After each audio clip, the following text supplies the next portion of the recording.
wonderful person, poet, essayist, and translator that also epitomizes the work of bringing poetry to the world, and that is Indran Amirthanayagam.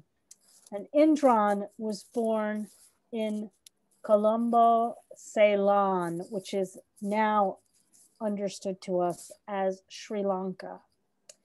He was raised in Sri Lanka, London, and Honolulu. Indran has authored numerous poetry collections, including, most recently, Uncivil War and Coconuts on Mars, and in fact, even more recently, The Migrant States. He writes, translates, and publishes poetry and essays in English, Spanish, French, Portuguese, and Haitian Creole. He's a diplomat in the U.S. Foreign Service, and he's based currently in Rockville, Maryland, where he is the editor of the journal, the Beltway Poetry Quarterly, which every quarter brings us voices from everywhere. Would you please welcome Indran Amirthanayagam? Thank you. Thank you so much, Sandra. Delighted to be part of this festive day. And I don't mean to dampen the day at all, but I think I want to remember today the passing of there's a book that was written in the 30s, about let us now praise famous men. No, let us now praise famous men and women. In this case, Bob Hershon, who passed away last night, the editor of Hanging Loose Press, a fine poet, who published my first book and has published two others as well, including The Migrant States. I thought I'd remember also today another writer who passed away, Zameenzad, a Pakistani-born English writer, who's a close friend as well. And I'll read first a poem of Bob's to begin. And the poem of Bob's is called Superbly Situated, by Robert Hershon. You politely asked me not to die, and I promised not to, right from the beginning. A relationship based on good sense and thoughtfulness in little things. I would like to be loved for such simple attainments as breathing regularly and not falling down too often, or because my eyes are brown or my father left-handed. And to be on the safe side, I wouldn't mind if somehow I became entangled in your perception of admirable objects.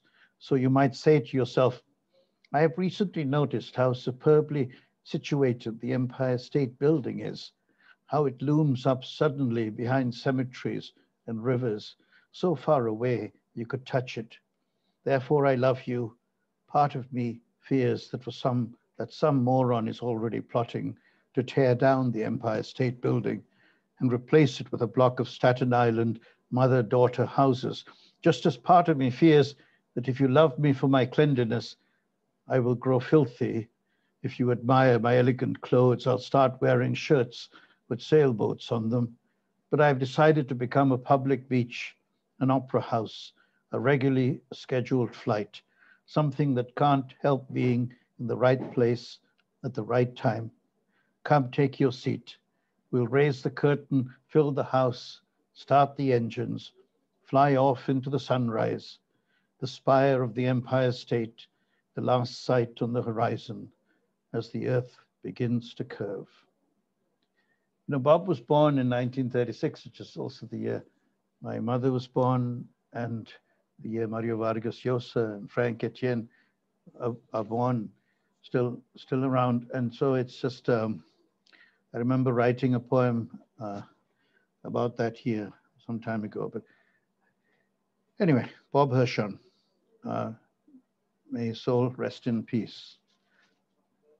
And now The other poem in memory for Adam.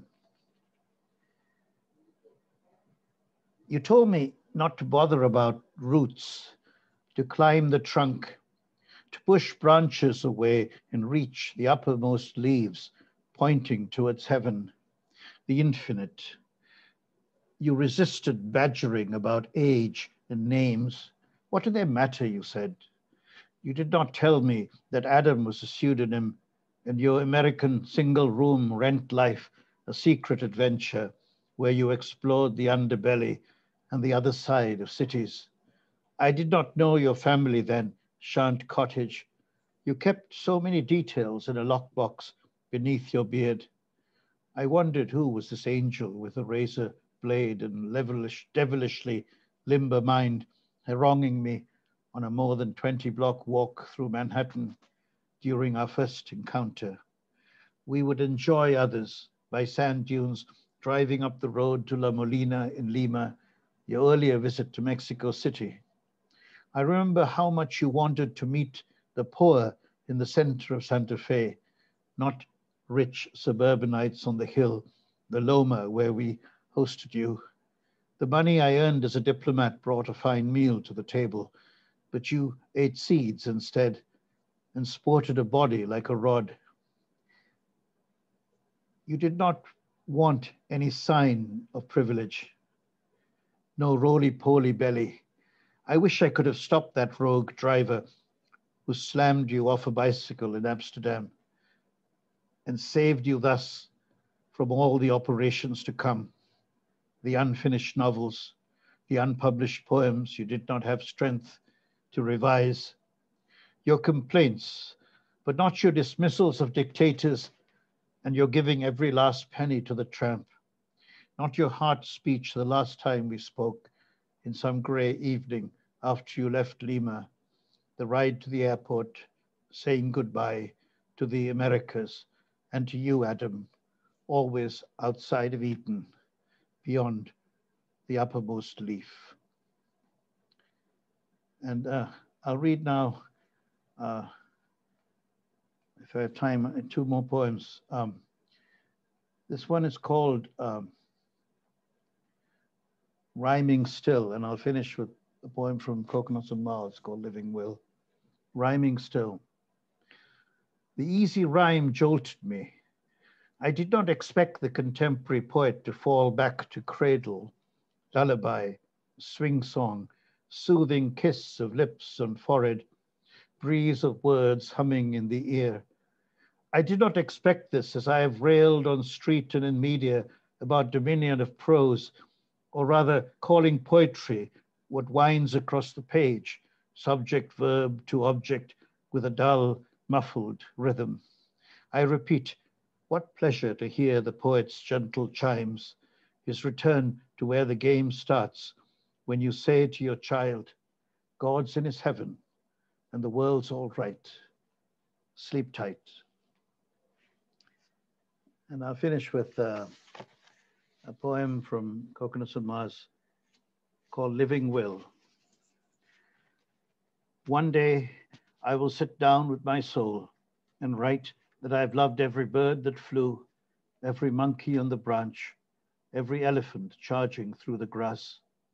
I will say I love you as much as the baby gecko scampering past my foot, the snake rustling under the wood cut and stacked in my yard. I will say I've loved every creature, every song, every turn in the road, and I will be lying with my eyes open and my eyes closed. I am not God. I'm not even the dog loyal to his master who misses him blind, like his daughter in Lima, which I call at night until the next time we meet in dreams via chat, cheek to cheek, remembering always that in paradise there are no trains or roads or seas or death, no going away, no arriving, doors and garden open, souls who come and go, smiling, and all the angels, all birds, all dolphins, all men and women in song dancing, and why not, reciting the Song of Solomon, the epic poems, the love songs that consoled when we set off on the roads, hopped on trains and aeroplanes, got caught in traffic in our head, said goodbye before saying hello. Did I know you down there? You were the greengrocer I walked past going to school in London. Oh, my dear, how beautiful you are, Pauline, with ripe red hair, who shared the religion prize with me at St. Vincent's on Blandford Street. But you may be alive still, and I'm not ready to meet my Maker, to be plucked from the cycle of rebirth. Not yet. I have poems to compose, children to raise, earth to cultivate. Come back later, angel. I have my will to revise. Thank you. Thank you very much. Thank you. Thank you so much, Indran. And it's so hard for me to imagine that you and our next poet are people that I only met a year ago.